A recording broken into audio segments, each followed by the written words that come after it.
তো যেখানে গণঅভ্যুত্থান হচ্ছে দলীয় পরিচয় ছাড়া, সেখানে আমরা দলগুলোকে, রাজনৈতিক দলগুলোকে যে প্রাধান্য দেওয়া হয়েছে, এই প্রাধান্যতা হয়েছে অত্যন্ত হানিকর এবং এটা আমাদেরকে বহু বছর পিছিয়ে দেবে। শব্দটা কিন্তু বিপ্লব না। বিপ্লব মেলা ব্যাখ্যা দিলে আজকে সারা রাত লেগে যাবে। বিপ্লব বলতে আমরা অনেক কিছু বুঝতে পারি। একটা হচ্ছে রাজনৈতিক বিপ্লব, একটা হচ্ছে অর্থনৈতিক বিপ্লব, দুটো এক জিনিস নয়। যেমন বলশেভিক বিপ্লব, এটা একটা সমাজতান্ত্রিক ইকোনমিক রেভলিউশন, বা মাউজের যুগের যে বিপ্লবগুলো ছিল, এটা সমাজতান্ত্রিক বিপ্লব।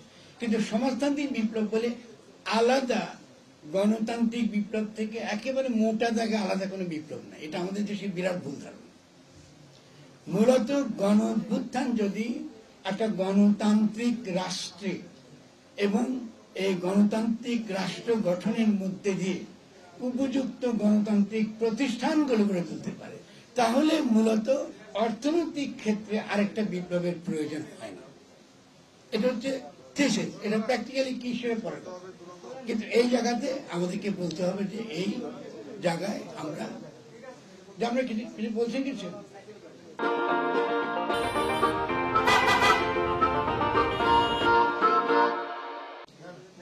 তাহলে আমরা মনে রাখতে হবে যে বিপ্লব শব্দটা ব্যবহার করতে পারি, এটা অবশ্যই এটা রাজনৈতিক বিপ্লব, কিন্তু এই বিপ্লবের মর্মটা হচ্ছে এটা গণ অভ্যুত্থান এবং তার অন্তর্নিহিত অভিপ্রায়টা হচ্ছে গণ সার্বভৌমত্ব কায়েম সকল ক্ষেত্রে রাষ্ট্রীয়, অর্থনৈতিক, আমাদের যে পরিসর, সামাজিক পরিসর, এমনকি নারীদের যে প্রশ্ন, পারিবারিক পরিসর, সকল পরিসরে গণ সার্বভৌমত্ব, জনগণের অভিপ্রায়কে কায়েম করা, তার যে অভিপ্রায়টা, এই অভিপ্রায়কে শনাক্ত করা এবং অভিপ্রায়কে ঠিকভাবে হাজির করা অত্যন্ত গুরুত্বপূর্ণ কাজ। এখন জনগণের অভিপ্রায় মানে এই নয় যে আপনি লুটিয়া মাফিয়া শ্রেণী বসে আপনি তাদের সঙ্গে বসে তাদের ঐক্যমত্য করবেন। কারণ জনগণের অভিপ্রায় গণমাধ্যমে আছে, জনগণের অভিপ্রায় লেখালেখির মধ্যে আছে, জনগণের অভিপ্রায় আরো বহু এরও আগে। সে আপনি যদি সিরাজ আলম খানের গণতান্ত্রিক বাংলাদেশ বই পড়েন, তারও একটা প্রস্তাব আছে, তারও বাংলাদেশ সম্পর্কে একটা অভিজ্ঞ মানুষের প্রস্তাব আছে। আব্দুল হামিদ খান ভাসানী, তারও প্রস্তাব আছে। তো আমাদেরকে তো এখনকার তথাকথিত রাজনৈতিক দল যারা ঘোষণা দিয়েছে যে গণঅভ্যুত্থানের সঙ্গে আমাদের কোনো সম্পর্ক নেই, বলেছে যেমন গণঅভ্যুত্থানের সঙ্গে মির্জা ভাই তো বলেছেন একটা পর্যায়ে যে গণঅভ্যুত্থানের সঙ্গে আমরা নেই, এটা হচ্ছে আমরা এটার সঙ্গে নেই। পরবর্তী কেন বলছেন? কারণ আমরা চাইছি যে গণঅভ্যুত্থান যেন আমাদের দ্বারা কোনো সেটা না হয়। তা যেই হোক না কেন বলছেন তারা, কিন্তু আমরা তো আসলে গণঅভ্যুত্থানটা করেছি যেখানে কোনো দলীয় পরিচয় ছাড়া।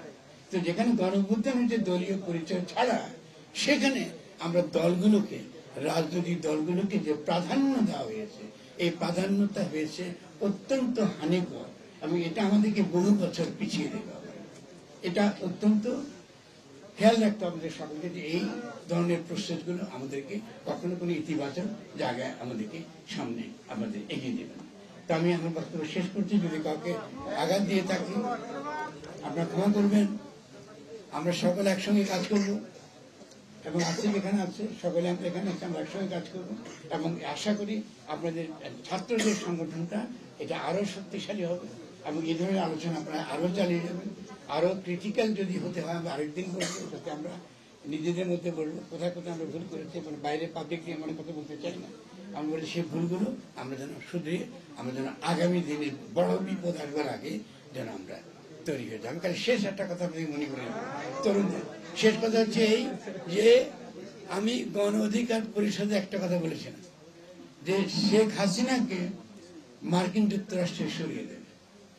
এটা আমাদের ইস্যু না, আমাদের ইচ্ছু হচ্ছে নতুন ভাবে কি করে বাংলাদেশ গড়ে তুলব।